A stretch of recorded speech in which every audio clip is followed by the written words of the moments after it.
The morning light filtered weakly through the dense pines of Yellowstone, casting jagged shadows over the forest floor. On the porch steps of a remote cabin, 6-year-old Emma Wilson sat still, hugging her knees, her copper hair catching the dawn. Her world had been quiet, too quiet since her father's death.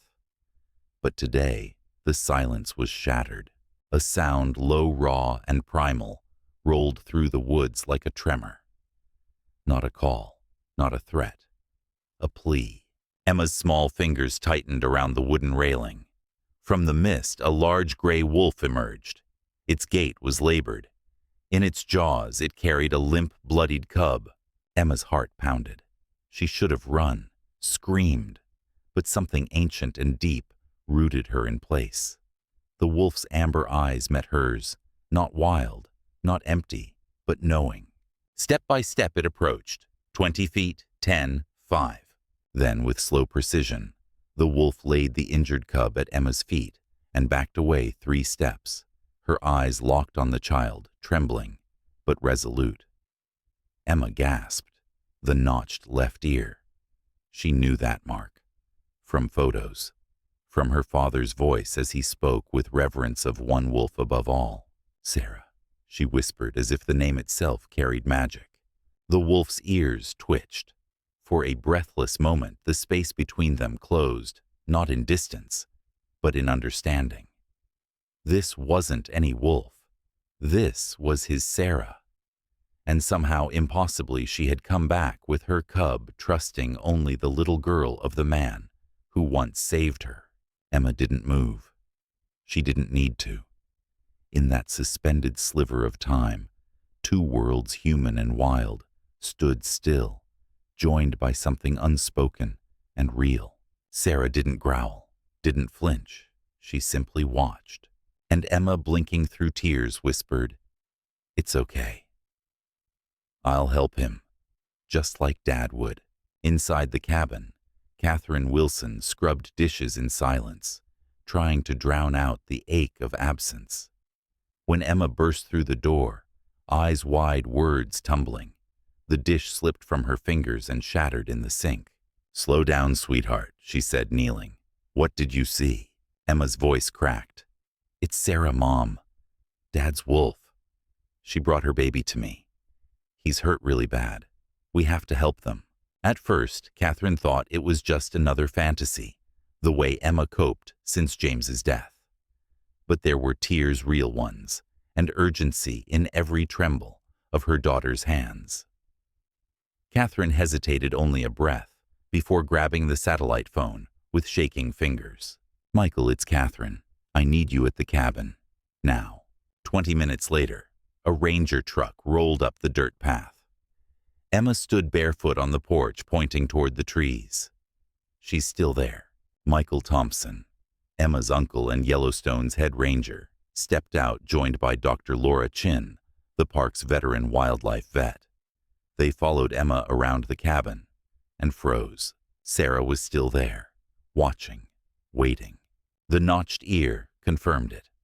Michael exhaled slowly. "That's her," he murmured. "But she's never come this close to humans." Dr. Chin crouched and opened her kit. "Lacerations, bruised ribs, maybe internal bleeding," she muttered, examining the cub. "He needs proper care. If we take him away," Emma said softly, "she might think we're stealing him." Michael and Dr. Chin exchanged wary looks. Protocol demanded treatment at official wildlife facilities, but this wasn't a textbook case. Catherine stepped in. "James always said Sarah was different. She trusted him. Let's honor that." A compromise was struck. As Dr. Chin sedated the cub, every eye stayed on Sarah. The wolf didn't growl, didn't run. She paced, never losing sight of her baby, never threatening. Just present. And when they carried the cub into the old research station, once built for James's fieldwork, Sarah followed, not close, but never far behind. A vigil had begun. By evening, word of the wolf rescue had spread beyond the trees. At the end of the Wilsons' driveway, trucks lined up. Men in hats and denim, their boots stained by years of pasture and mud, stared grimly toward the cabin. Frank Miller, a local rancher, stood with arms crossed, flanked by other cattlemen. 3 calves gone last month, he growled. And now you're patching up the killers. Michael stepped forward, calm but firm. The wolves are a protected species, Frank. Always have been. They weren't born here. Government dumped them on us, Miller snapped. We raise families. You raise problems. Inside the station, tension mirrored the rising voices outside. Catherine paced. Emma sat beside the cub, her small hand resting near its flank, absorbing the faint warmth of survival. Dr. Chin worked steadily, stitching wounds, applying salve, muttering updates. Bruised, yes, but no fractures. He'll recover if stress doesn't take him first. Then came the heavy knock. Not urgent, official. William Carter entered without waiting. Park director, impeccably dressed, impossibly cold. Ranger Thompson, he said. Voice clipped. You've violated multiple regulations. This animal belongs in a facility, not a family's garage. Michael stood straighter. These are unique circumstances. Special circumstances don't override federal protocol. Carter's eyes scanned the room, pausing on Emma, then on the sedated cub. You have 48 hours to transfer them, or face obstruction charges. Catherine opened her mouth, but Emma spoke first. You don't understand. Sarah brought him here because she knew we'd help. Carter's expression didn't shift. Mrs. Wilson, I sympathize, but I won't tolerate unlicensed wildlife management under the guise of sentimentality. After he left, silence lingered like fog. He hated Dad's research, Emma muttered. Catherine warned gently. It's true, she said. He said people would never accept wolves as intelligent if they wanted to keep hunting them. Michael's jaw clenched. James had enemies in policy, but that's politics, not murder. Later that night, Emma slipped into her father's study. Dust layered his desk, but her hands moved with quiet purpose. Behind the bookshelf in the spot he once showed her, she found it, a leather journal. She opened the pages. Drawings, symbols, notes in looping handwriting, communication attempts, pattern learning, mineral surveys in wolf territory. Each word tugged at her memory like a thread, unraveling something big, something buried. And then she found the recorder. Her father's voice, fragile but clear. If I'm right, it's not just about wolves anymore. Across the park, under flickering fluorescent lights, Michael stared at a plastic evidence bag. Inside, bullets, identical, all pulled from wolves found dead over recent months. Not hunter's ammo. Government issued. His own. He felt the weight of it heavier than lead. Something was wrong. Deeply wrong. That morning, Catherine found an envelope under the research station door. No return address. One sentence typed on plain paper. Stop continuing James's work if you want to keep your daughter safe. Her hands trembled. She stuffed the note into a drawer before Emma could see it, but its presence clung like smoke. And yet, Emma was smiling, sitting on the floor with the cub bottle, feeding it with practiced patience under Dr. Chin's watchful eye. Even Sarah, guarding from the tree line, seemed to have relaxed, pacing, less eyes, softer. Chin whispered to Catherine, In 15 years, I've never seen a wild predator allow this level of proximity. Sarah knows she's helping, but peace was a facade. Outside, the protest grew. Cameras, signs, anger. Protect our livestock clashed with save Yellowstone wolves. Voices rose, tempers flared. And in the background, unseen, but watching, a man held a satellite phone to his ear. The wolves are still there, he said quietly. What are your orders? By dawn, 3 armed men were spotted on the Wilson property line. Park rangers intercepted them just in time, trespassing unregistered weapons. One man's scarred cheek and cold eyes stared directly at Michael. You think this changes anything, he sneered. There's more of us coming. That wolf's got a price on her head. Michael's world tilted. Marcus, he whispered. The smirk widened. Hello, little brother. Still playing by the rules. Marcus Hayes, his half-brother. Disowned. Missing for years.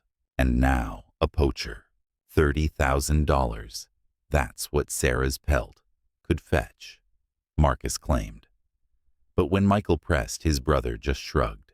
Ask your boss what's really in those northern valleys. Later that morning, Carter returned. Angrier, less restrained. This ends now, he barked. The wolves are to be transferred by tomorrow, or I'll have you all arrested. He suspended Dr. Chin, pulled Michael from duty, threatened Catherine's research license. And still through it all, Emma sat with Sarah's cub, whispering, "We're not giving up. Dad wouldn't. We won't." That night, while the protests roared and Carter's threats rang in their ears, Emma found something more powerful than fear, her father's voice. She sat in his old study knees, tucked beneath her, the flashlight trembling in her grip as the recorder played. Sarah recognized the food markers again. James's voice crackled. She's teaching the others knowledge transfer, not instinct. This is something new. Emma leaned closer. Another entry, a sharper tone. The geological team was in section 14 again. They're not surveying. I saw commercial drilling rigs in their trucks. They're after something. Under Sarah's territory. A chill passed through Emma. Her father had been planning to meet Michael the day he died. She ran to the others and hit play. Michael listened, jaw tightening with each word. He never made that meeting, he said quietly. He was found dead that morning. Before anyone could respond, the wolf cub whimpered in its crate. Sarah, pacing just beyond the trees, let out a low, urgent whine. And then came the final shock. Emma flipped through old photo albums her father once kept. A faded image stopped her breath, a toddler her on the porch with a young Sarah beside her. The caption, Emma and her guardian. Sarah never lets other wolves near her. She ran back into the room, album clutched tightly. She knew me, Mom. Not just from now, from then. That's why she came back. Catherine stared at the photo. Her fingers brushed the wolf's image memories, rising like dust from an unopened book. James had raised Sarah, briefly rehabilitated her before release. Sarah had imprinted not just on James, but on Emma too. Understanding washed over them. Sarah hadn't stumbled into their lives by chance. She had remembered. She had chosen. The moment fractured as headlights appeared in the distance. Frank Miller, rancher turned adversary, approached the cabin. This time, no threats. He brought supplies, first aid kits, a satellite phone not linked to Park Service networks. My daughter got lost once, he said, voice gruff. Your husband found her. Guess this is me returning the favor. Enemies becoming allies. Lines once clear, now blurred. And outside, under the trembling branches, Sarah watched, waiting. With Carter's 48-hour ultimatum looming, the cabin became a war room. Maps of Yellowstone spread across the kitchen table, flanked by empty coffee mugs and fraying nerves. Michael traced a rough route with his finger. There's an old research outpost here, he said. Blacktail Deer Plateau. Abandoned. Hidden. If we can get Sarah and the cub there, we buy time. But she won't come if we trick her, Emma insisted. Dad said wolves remember betrayal. Dr. Chin frowned. We can't sedate her. She's not a patient. She's choosing to stay. They turned to Emma. She'll follow me. The girl said, her voice soft but sure. She already did once. It was a risk one no policy would allow. But policy had already failed them. As dusk settled, a knock came, gentle, reverent. Joseph Blackfeather stood at the door, an elder of the nearby tribe and a quiet ally of James's. His presence felt like wind before a storm, silent but full of meaning. I heard the spirits are restless, he said, and they say your wolves are not the ones disturbing the balance. He offered sanctuary on tribal land. Our sovereignty protects us. The wolves would be safe. A stunned silence followed. Even Michael looked moved. "But the journey crosses open ground," Catherine said. "We'd be exposed." "There are older paths," Joseph replied. "Ones only we remember."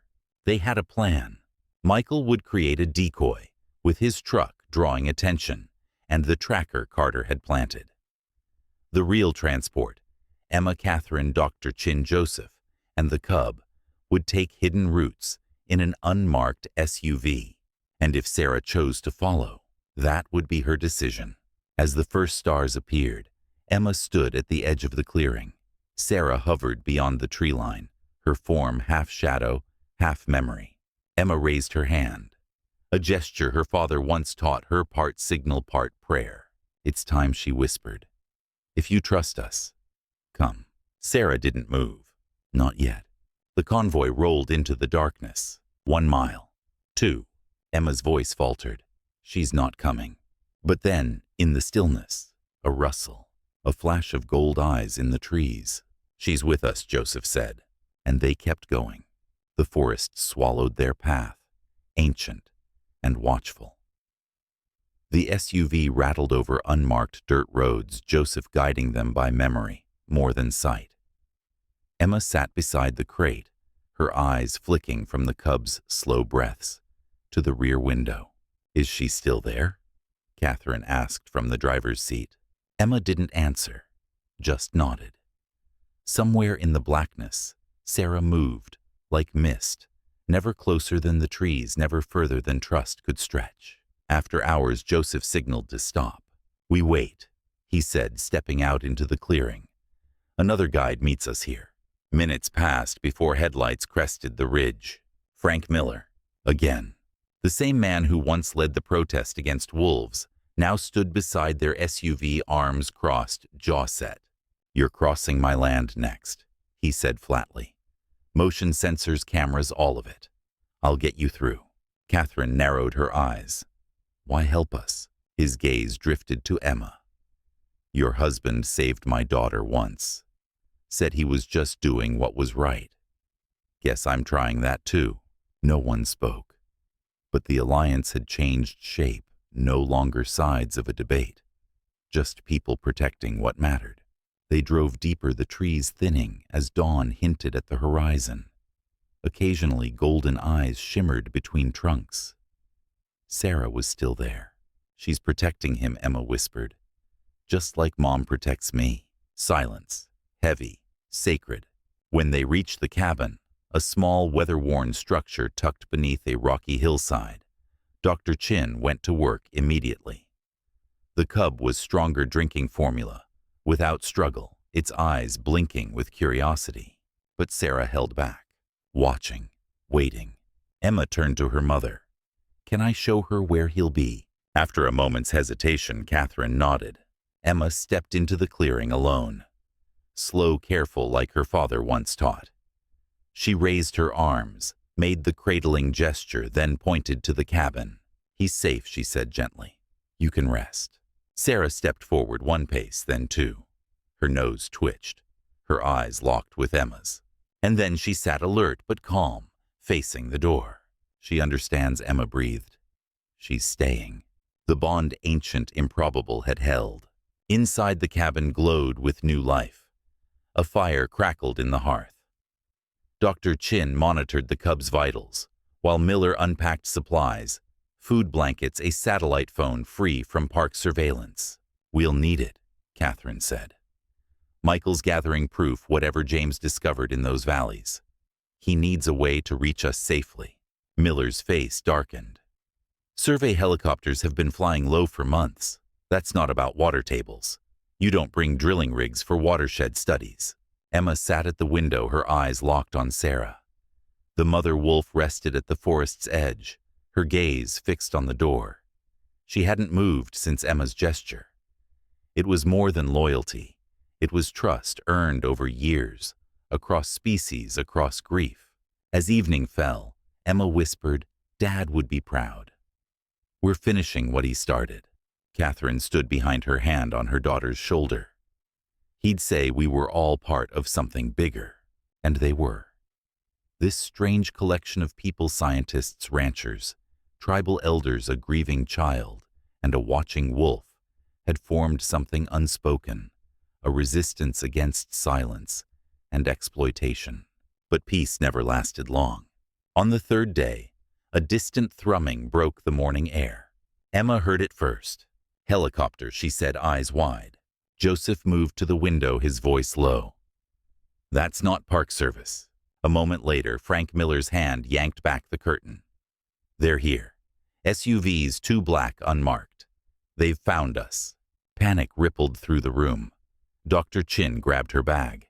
Catherine rushed to Emma. "The old mining tunnels," she said. "Joseph, can they shelter us?" He nodded grimly. "They run deep, but they're not easy to navigate." Catherine turned to Chin. "Take Emma and the cub. Joseph will guide you. Frank and I will draw them away." Emma's face crumpled. "No, Mom. I'm not leaving you, and Sarah won't follow without me.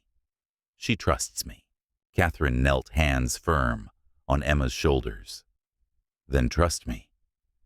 Your dad died, trying to protect something. Now, I need you to protect it too." Tears brimmed in Emma's eyes, but she nodded. Outside, Sarah was gone. "She's already moving," Joseph said quietly. "She knows the danger." The escape began into the tunnels, into darkness, into the unknown, with only trust and a wolf's memory to guide them. They moved like ghosts through the trees, the crunch of leaves barely audible beneath their breath. Joseph led steps steady, despite the terrain. Dr. Chin followed with the cub wrapped in a blanket that still carried Emma's scent. Emma, clutching its tiny paw, whispered calm into the air. Behind them, distant gunfire cracked through the forest. Emma froze. "Mom," Dr. Chin gripped her arm. "That was the distraction, Emma. We have to keep going. For them." Thorns scraped, branches tugged. The trail narrowed, then vanished altogether. Finally, Joseph stopped at a curtain of vines. With one swift motion, he pulled it aside to reveal a crevice in the rock. "The old ones called this place Sleeping Earth," he said. "Many chambers, many shadows, but safe." They slipped inside. The air turned cool and damp. Echoes from the outside faded into stone. Flashlights carved out brief halos in the black. Emma stayed close to Dr. Chin, whispering to the cub each time it whimpered. Then behind them, twigs snapped. They turned. From the trees stepped Marcus Hayes, rifle slung casually, cold eyes locked on Emma. "Well, well," he drawled. "The famous wolf girl and her science project." Joseph stepped between them, voice calm but stern. "This land has sheltered the four-legged since before your kind arrived. That tradition lives." Marcus sneered. "Save the speeches. Carter wants the wolves gone before someone uncovers the real story." "What story?" Emma asked, her voice small but clear. "What did my dad find?" Marcus hesitated. His jaw tightened. Then the trees exploded. A blur of gray fur and fury launched from the underbrush. Sarah. Her body slammed Marcus to the ground. His rifle discharged into the sky, harmless. Her jaws locked on his forearm, not biting through, just holding. "Warning," Emma screamed. "Sarah, no." But the wolf didn't attack further. She waited, eyes locked on Marcus, intelligence burning in gold. "Go," Joseph ordered, ushering them toward the tunnel mouth. "She's buying us time." They slipped into the stone, heartbeats thundering louder than footsteps. Behind them, Marcus lay pinned, still breathing, utterly still. And the wolf silent, as judgment stood over him. The tunnels swallowed them whole. Cold stone. Dripping echoes. A darkness so complete it made the air feel heavier. Joseph led with quiet certainty, his flashlight flickering across ancient walls, etched with pictographs. They passed side chambers, narrow offshoots. Emma never let go of the cub. After what felt like hours, but was likely less than one, they emerged into a broad natural cavern.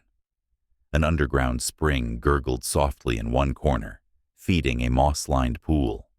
In the center, a ring of stones marked an ancient fire pit. "We'll rest here," Joseph said. "The smoke vents above. We'll be safe. For now." Dr. Chin unpacked the medical kit and checked the cub. "Fever's gone," she said with a small smile. "He's healing." Emma exhaled in relief and gently stroked his fur. But then a sound. Footsteps rushed, heavy. Joseph doused the small flame instantly. The cavern plunged into shadow. A beam of light sliced through the dark. Two figures stepped inside, Catherine and Michael. Emma ran to her mother, burying her face in her coat. "You're okay," she whispered. Catherine held her tightly. "So are you." Michael was battered, eye-swollen, ribs aching but alive. Behind them came another figure. Marcus, bandaged, pale, quiet. Emma recoiled instinctively, shielding the cub. Michael stepped between them. "It's okay. He helped us get here." Marcus stood still, gaze not on Emma, but on Sarah, who had followed them into the tunnel, unseen, until now. She lingered at the entrance, eyes gleaming in the flashlight's beam. "She let me go," Marcus said, voice hushed. "Could have ended me." "She didn't." He turned to Emma. "I didn't understand what your dad saw in them." Until now. The group settled into uneasy quiet. A fire was lit. The warmth softened the cave's edges. Outside, Carter's forces searched and circled, but underground time stretched. Emma leaned against her mother, her hand resting on the cub's side. "We're not done yet," she said softly. "But we're close." Above them, the stars moved unseen, and in the shadows beyond the firelight, Sarah lay curled, not as a threat, not as a specimen, but as a mother. Watching, waiting, guarding her own. Morning came as a whisper filtered through cracks in the mountain rock, soft and cold. Inside the cavern, the fire had burned to embers. The cub stirred first, blinking in the dim light, then wobbling to its feet, snout twitching toward the scent of its mother. Emma crouched beside it. "He wants to find her." Dr. Chin nodded. "He's ready." Sarah, ever alert, approached without sound. Her eyes met Emma's. The two locked into a moment of silent understanding, ancient, fragile, and whole. Michael sat apart, staring at a battered journal James had hidden, now filled with diagrams, field notes, and one undeniable truth. Section 14. The Northern Valley wasn't just home to wolves. It sat on untapped mineral wealth, and someone had known. "They used park surveys as cover," he murmured. "They pushed James out. Maybe worse." Marcus stood nearby, arms crossed. "I didn't know how far it went. I needed money."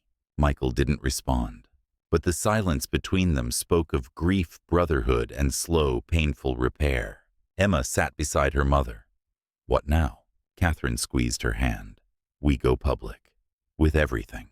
Frank Miller's voice broke the hush. "Then, you'd better hurry." He had returned from the surface. His boots were muddy, his jaw set. Helicopters circling again. But this time, cameras are with them. News crews. "Good," Michael said, standing. Then it's time they heard the truth. The truth had slept underground long enough. Now it would rise on 4 legs and 2. They emerged at dawn. From the edge of the woods near a forgotten trailhead, Emma stood first, small, steady, unblinking. Beside her walked Sarah the cub, trailing close behind. The others followed Catherine, Michael, Joseph Chin, and even Marcus, wounded in more ways than one. News crews were already there. Reporters shouted questions. Cameras flashed. Protesters froze. The image girl and wolves walking side by side silenced everyone. Michael stepped forward, holding the journal high. "My brother died protecting something you all need to see," he said, voice clear. "Wolves are intelligent, connected, and the land they live on is being stripped in secret." He turned to the nearest camera. "This is not about animals versus people. It's about truth, versus power. The broadcast went viral by nightfall. The footage of Sarah calm alert beside Emma ignited a storm. Experts debated. Protesters changed sides. Even Carter confronted with evidence, and public fury was placed under federal investigation. The research permit was restored. Dr. Chin reinstated. And Emma was never just a little girl again. Back at the tribal cabin days later, they watched the cub stumble after Sarah no longer limping. The bond between mother and child restored. Emma stood by the porch. "She's leaving," she whispered. Sarah looked back one final time, golden eyes meeting green, then turned toward the wild. No leashes, no cages, just memory, just trust. Catherine came beside her daughter, wrapping an arm around her. "She knew you'd protect them." Emma nodded, smiling through tears. "She protected me too." And as the last flicker of gray disappeared into the trees, something deeper remained. Not just the wolf, not just the girl, but the space between them bridged forever.